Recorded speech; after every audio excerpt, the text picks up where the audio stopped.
Dahil sa may natirang kanin, lechon manok, at liempo, at corned beef. Ayan, iinitin natin. Dahil sa wala kaming oven, ito yung ginawa ko. So, ininit ko lang sa kawali, guys. Takpan ko. Yan, pwede na yan.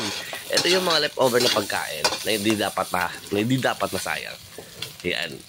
Kunin na natin ito, mainit na. So, lutuin natin ulit, guys. Napakasimple lang. Lagyan natin ng mantika. Saka natin lalagay yung corned beef, guys. So, gigisayin natin siya. Isasangag natin. Lagyan natin ng bawang, men. Kaya kayo, kung may natitira kayong mga leftover na pagkain, huwag yung sasayakin. Dapat mas lalo nyo pang pasarapin. Kaya pwede na to, men.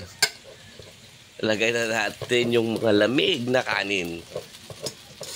Yan. So, haluin lang natin siya, guys. So, lagyan natin ng konting pampalasa. Yan. Konting magic. Lagyan din natin ng konting asin. Yan. Napakasimple, guys. Leftover na pagkain, wag yung itatapon, lalo natin pasarapin. So, ayan, guys. Pwede na to. Lagyan na natin sa plato, men. So, paano yan? Samahan nyo ako, men. Kain tayo. Kain tayo. Ito yung liempo, men. Siyempre, yung manok.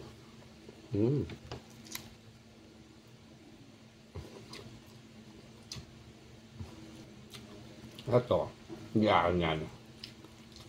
Ito na sa akin.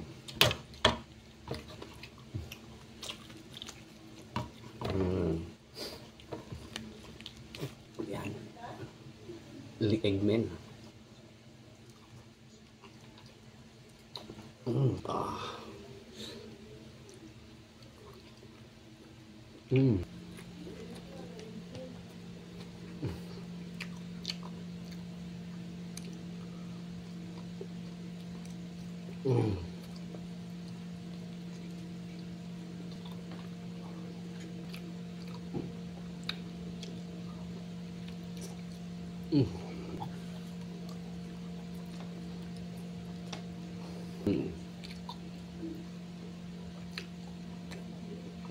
Wow.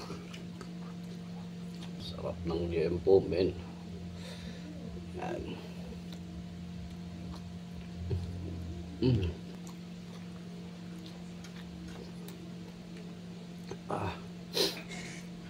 Sarap.